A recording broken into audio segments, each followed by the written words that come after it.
di daerah saya masih ada tradisi tahlilan sampai 7 hari setelah meninggal 40 hari dan 100 hari menyediakan kue makanan buat yang mengaji dan saudara-saudara yang membawakan kue amplop. Lalu membayar orang yang mengaji di rumah yang bayarannya sampai 10 juta selama 1 minggu untuk satu kelompok terdiri dari beberapa orang karena tidak putus selama 24 jam mengaji bergantian. Sehingga yang saya dengar total biayanya bisa mencapai 40 jutaan Ustadz, dimulai dari pemakaman, membagikan amplop orang-orang menyolati sampai tahlilan 100 hari, membagikan buku Yasin dan besi makanan yang dikemas dengan wadah tempatnya baskom yang biasa ingin terlihat. Wah, jujur saya kaget dan memikirkan bagaimana mungkin setelah meninggal saya membebankan biaya yang jumlahnya tidak sedikit. Apakah memang harus seperti itu Ustadz? Bagaimana hukumnya? Jazakallahu khair. Barakallahu fikum. Ya jemaah, kita masih melihat tradisi-tradisi di masyarakat yang menjadi sebuah ibadah sebenarnya, bukan tradisi. Karena mereka melakukan itu dalam rangka mendekatkan diri kepada Allah Azza wa Jalla. Kalau ukhti bertanya, apakah seperti itu memang yang harus dilakukan? Sehingga ukhti ini berpikir gimana kalau aku mati nanti? Harus menyediakan uang 40 juta atau 30 juta yang akan menjadi beban buat keluarganya. Apakah memang seperti itu yang diajarkan? Sehingga kalau nggak seperti itu, engkau nggak akan diampuni dosa-dosa. Ahibati fillah. Tadi kita udah bacakan hadisnya. Cukup disolatin. 40 orang yang solatin. Atau kurang dari 40 orang, 3 soft. Asalkan tuh orang-orang bertakwa. Orang-orang yang mentauhidkan Allah SWT. Insya Allah diampuni dosa-dosa. Nggak harus seperti yang tadi disebutkan. Apalagi memang Rasul SAW ketika meninggal dunia, beliau itu hidup ditinggal mati oleh semua anak laki-laki beliau. Ditinggal mati oleh 3 putri beliau. Ruqayyah meninggal dunia, Ummu Kalthum meninggal dunia, Zainab meninggal dunia. Nabi tidak pernah mengadakan acara itu. Tidak pernah mengumpulkan para sahabat.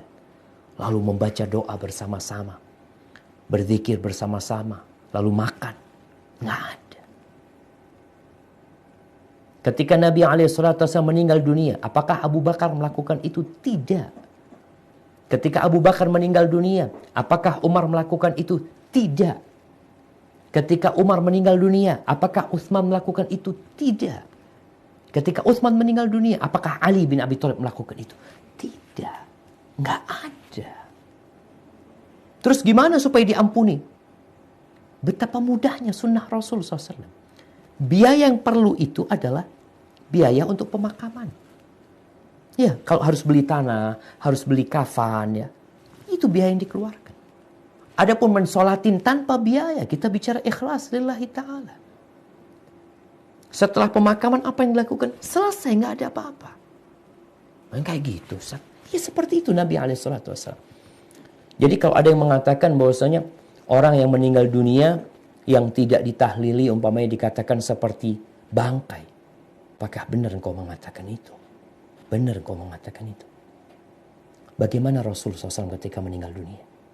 Seperti bangkai. Bagaimana tatkala Umar meninggal dunia, Abu Bakar meninggal dunia? Tanpa acara itu semua dan kau tahu nggak ada acara itu. Lalu dikatakan bangkai.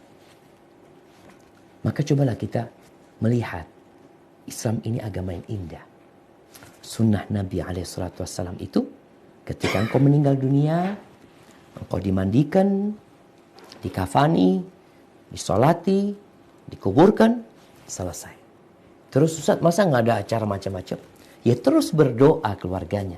Tetangganya berdoa. Tetangganya Ustaz, bikin makanan buat yang meninggal dunia. Iya, buat keluarga yang meninggal dunia. Kirim makanan buat mereka, ya. Kita takziah mendoakan mereka. Seperti itu. Ini afwan, ini yang anak ketahui. Bagaimana di masa Nabi SAW. Kalau mungkin ada yang mengetahui selain dari itu, mengatakan, enggak, Nabi juga ditahlili Ustaz. Oh ya, silahkan. Kita dikasih tahu kalau memang itu telah dilakukan gitu jamaah.